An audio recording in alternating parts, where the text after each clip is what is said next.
Hello and welcome back to the 5 Minute Film Club. And today, from my 501 must-see movies book, we're in the 1980s, we're in an Amish community, and Harrison Ford has got to protect a young boy who witnessed a brutal murder.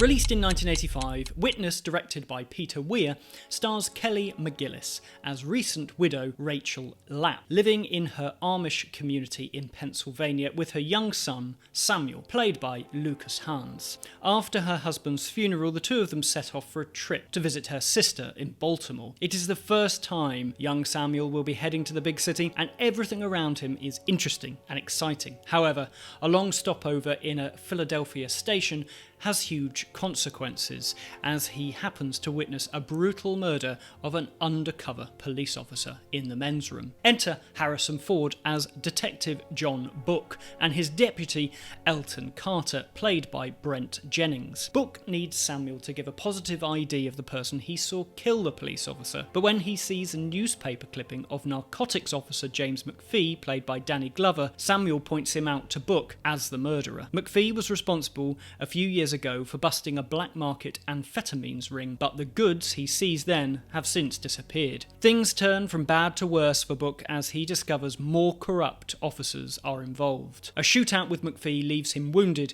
and the only place that he can keep himself and Samuel safe is back in Rachel's Amish community, where while he recovers, he manages to connect to their slower way of life. Witness originally started life as a film project named Called Home, and itself was inspired by an episode of Gunsmoke, and had been circulating around Hollywood for many years. By 1983 it was with 20th Century Fox. However, after writers William Kelly and Earl W. Wallace submitted a rewrite to heighten the thriller elements, the studio still passed on it, and even when the writers had managed to get Harrison Ford to commit to the film, the studio turned round and said, "We don't make rural pictures here." Eventually they cut a deal with Paramount, and after a bit of toing and froing, they managed to secure Australian director Peter Weir for his first American picture. Peter Weir has subsequently said that coming on to Witness, he wanted to be like the 1940s hired hand directors like Siodmak and Bodeker, and he wanted to come in as somebody who hadn't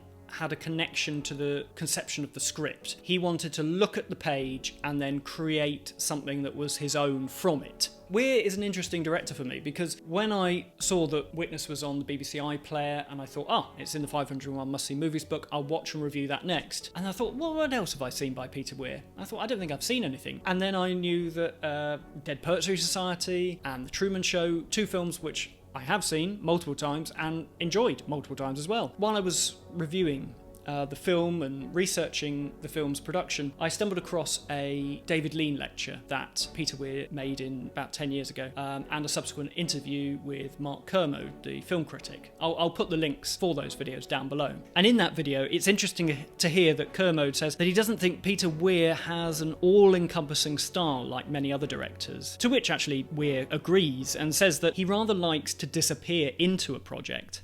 However, I find that there are through lines to be seen between the films he makes, and from the ones I've seen, they are all about contrast, and also feature a central figure fighting against the status quo. In Witness, we get the constant scene mirroring, for example, between the Amish community and the big city, Philadelphia. We get Rachel's father-in-law, Eli, saying to her as she boards the train to Baltimore, "Be careful out there among them English," which is then repeated to Book as he leaves the community at the climax of the film. And then we get a dinner scene early on in the film where Book takes Samuel and Rachel to a diner and he gets them hot dogs.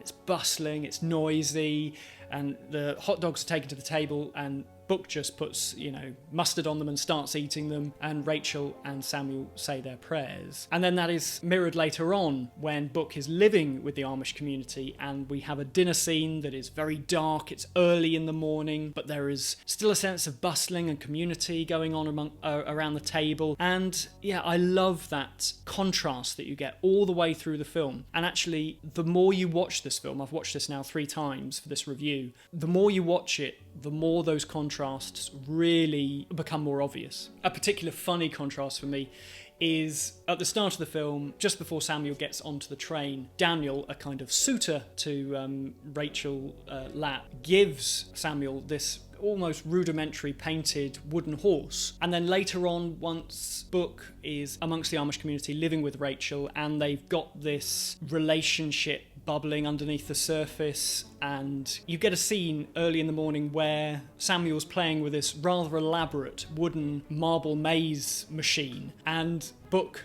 has given it to him. And it's not called out as being a moment of the film, or anybody taking particular notice of it, but when I watched it the second time, it just made me laugh. The comparisons between Daniel and Book and their almost subtle feuding for Rachel's affections. In the same interview with Mark Kermode at BAFTA, Peter Weir also confesses to being fed up with scripts and how they are so focused on dialogue, particularly American films. He said he likes to take the script and create a short story out of it, written in the way that a novel would be. This approach really works when you look at the barn raising scene in Witness, something that I would like to see from the original script. I'm sure the original script for Witness with this barn raising scene isn't as interesting or as deep and emotionally involved as a scene that Peter Weir creates in the film. And then we've got the style and look of these contrasting locations, and the dark, grimy city filmed in low camera angles as if from Samuel's point of view, to the Vermeer-inspired farmstead in Pennsylvania. Weir also, like many directors that come into Hollywood from outside of its system, particularly those from Europe and, in Weir's case, from Australia, they view landscape as important as the characters. And it's something I really like in Witness, is the fact that he doesn't insist on multiple camera setups, cutting to close-ups all the time, letting a character live within a scene, live within a space and move within it. You constantly see people looking through doors, witnessing things, obviously, but it's just a motif that just keeps coming up again and again. Characters looking through frames at things. I love mirror use in films, and Witness is fantastic at that. For an example, when we get Harrison Ford coming downstairs in his full Amish gear for the first time, and he could have,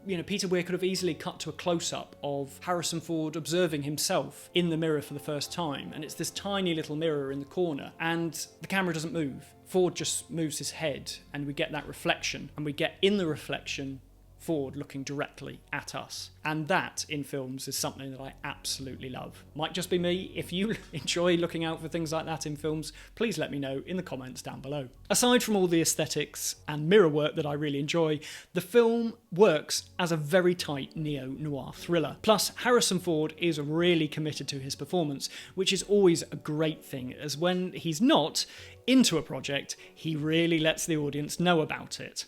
To sum up, I really enjoyed Witness, and it is definitely a film that offers rewards the more you watch it. Next week, I am reviewing the 1961 epic war film The Guns of Navarone, directed by J. Lee Thompson and starring, among many others, David Niven and Gregory Peck.